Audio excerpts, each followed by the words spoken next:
Bom dia, povo. Bom dia, minha querida igreja, minha amada família. Que a graça e a paz de nosso Senhor Jesus Cristo estejam nos nossos corações e que possamos ter, de fato, de verdade, um dia debaixo da graça de Deus. Estaremos lendo hoje para a nossa edificação, Mateus capítulo 24, a partir do versículo 1. Nós estaremos lendo junto aqui.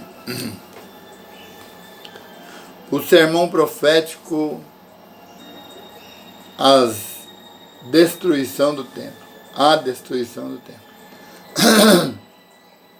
Tendo Jesus saído do templo, ia se retirando quando se aproximaram dele os seus discípulos para lhe mostrar as construções do templo.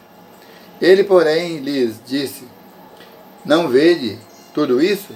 Em verdade vos digo que não ficará aqui pedra sobre pedra que não seja derrubada. No Monte das Oliveiras, achavam-se Jesus assentado quando se aproximaram dele os discípulos em particulares e lhe pediram: diz-nos quando sucederá estas coisas e qual sinal haverá da sua vinda e da consumação do século. E ele lhes respondeu: vede que ninguém vos engana, porque virão muitos em meu nome, dizendo: eu sou o Cristo, e enganarão a muitos. E certamente ouvireis falar de guerra, rumores de guerra. Vede, não vos assusteis, porque é necessário assim acontecer, mas ainda não é o fim. Porquanto se levantará nação contra nação, reino contra reino, e haverá fome e terremoto em vários lugares. Porém, tudo isso é o princípio das dores. Não sereis atribulados, e vos matarão. Sereis odiados de todas as nações, por causa do meu nome. Nesse tempo, muitos hão de se escandalizar. Tereis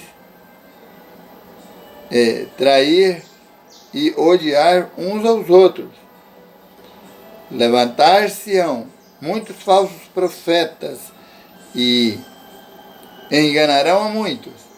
E por se multiplicar a iniquidade, o amor se esfriará de quase todos. Aquele, porém, que permanecer até o fim, esse será salvo. E será pregado este evangelho do reino por todo o mundo, para testemunho a todas as nações. Então virá o fim. Então, meus amados irmãos, mais uma vez nós vimos aqui o conselho de Deus. Prepare, estejais preparados, porque muitos virão, muitos falsos mestres, muitos falsos profetas, muitos falsos deuses virão. Mas estejais preparados. Aí vem aquela palavra que nós estamos cansados de ouvir. Conhecereis a verdade, e a verdade vos libertará. Conhecereis a verdade. A Bíblia admoesta sempre conhecereis a verdade, e a verdade vos libertará. Aí nós ficamos, muitas das vezes, com a Bíblia debaixo do braço, e pensando que Bíblia é desodorante. Não é. Bíblia não é desodorante. A Bíblia não entra por debaixo do braço. A Bíblia entra pelo nosso sentimento. A Bíblia entra pelo estudar, pelo ouvir, pela leitura da palavra. Aí entra, ela entra pelo nosso sentimento. Eu busco. Batei, abrir-se-lhe-á. Buscai e me acharei, quando me buscar de todo o vosso coração. Não adianta morar, construir uma casa no altar da igreja e viver ali na igreja e não viver o Evangelho. Não fazer dali transformação de vida. Transformação de vida não adquire dentro da igreja, na presença de pastor e de padre, não. Mudança de vida adquire na presença de Deus. Se quereis e me ouvirdes, tereis o melhor desse mundo, tereis o melhor dessa terra. Mas se me buscardes e me ouvirdes, e converter dos seus corações, converter dos seus maus caminhos, aí sim, tereis o melhor dessa terra. Mas não adianta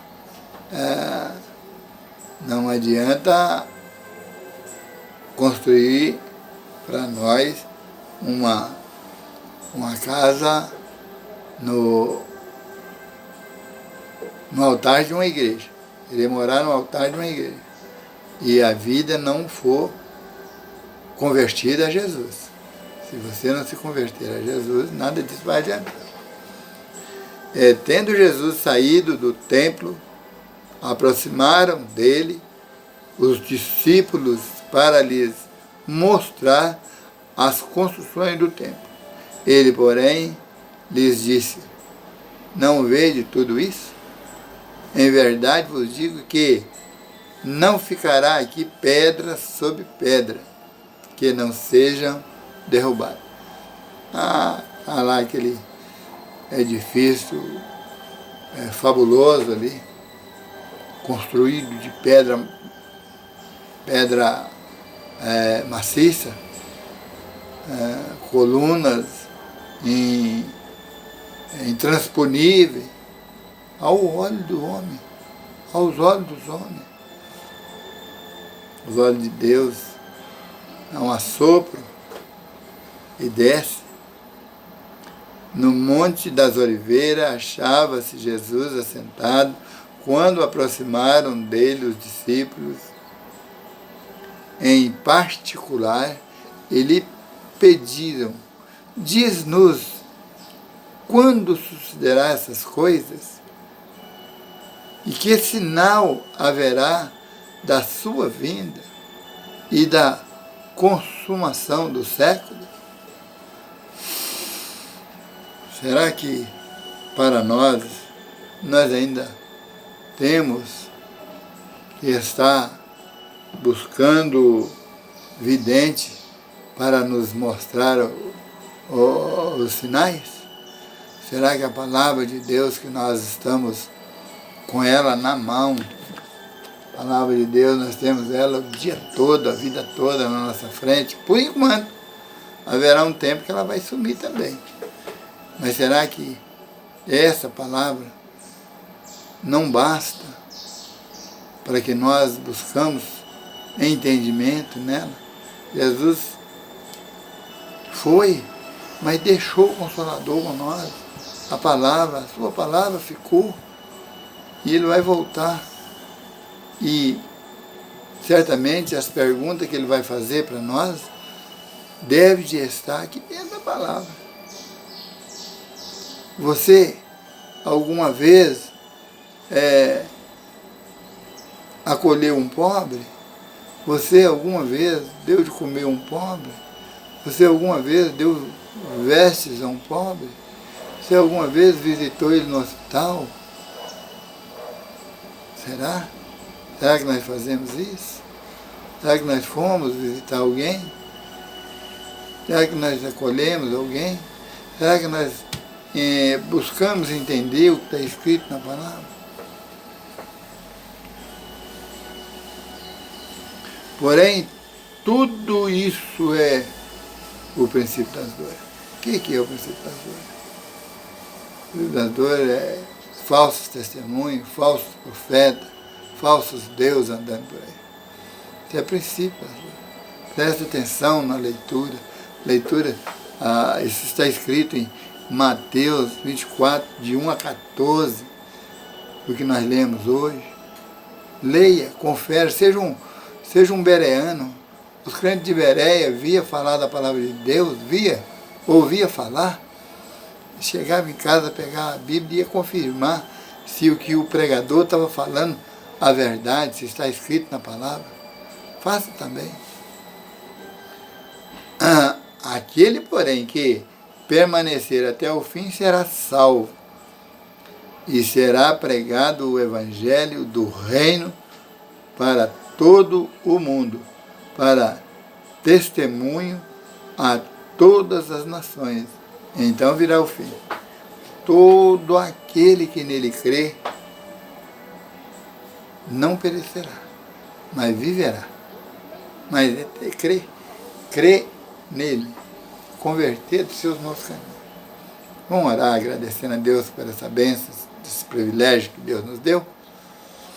Grande Pai e eterno Deus, mais uma vez nós rendemos graças ao Senhor por ter tido esse privilégio de passar momentos agradáveis aqui diante da Tua palavra. Nos ensina, Senhor, a fazer a Tua vontade, a andar nos Teus caminhos. Ó Deus, não deixa, Pai querido, que a minha vida seja desregada, que eu venha, Deus, enganar a mim mesmo, mas que eu seja, Pai querido, que eu busque na palavra, busque no Senhor o conhecimento devido, o verdadeiro alimento para a minha vida espiritual. Eu não saia aí atrás de pessoas buscando conhecimento de homem, mas que eu tenha, Deus, conhecimento da palavra, conhecimento de Deus. Eu saiba entender, Deus, os propósitos do Senhor na minha vida. Enche-me com o Teu poder. Peço, Pai querido, por toda a minha família, todos os meus irmãos, os que estão sãos, os que estão enfermos, Deus, eu tenho misericórdia. Coloco aqui a vida da Terezinha no altar do Senhor, que o Senhor tenha misericórdia dela, o abençoa. A vida do Laurentino, Deus, meu sobrinho, que está também, Deus, com problema de saúde, que o Senhor tenha misericórdia. Sua mãe, a dona Sebastiana, meu Deus, tenha misericórdia. A todos quanto, Pai querido, necessitam, Pai querido, de uma bênção especial na vida física, Deus. Que o Senhor tenha misericórdia, se assim for a vontade do Senhor. Mas o principal, Deus, nós pedimos, por suas vidas espirituais, cuida, abençoa, dê a restauração na sua vida espiritual, ou, Pai querido, dê a cura, para que eles possam entender o que é ser servo do Senhor. Todas essas coisas nós entregamos no altar do Senhor, pedindo as Tuas ternas misericórdias. Nós oramos, ó Pai querido, agradecido em nome de Jesus. Amém.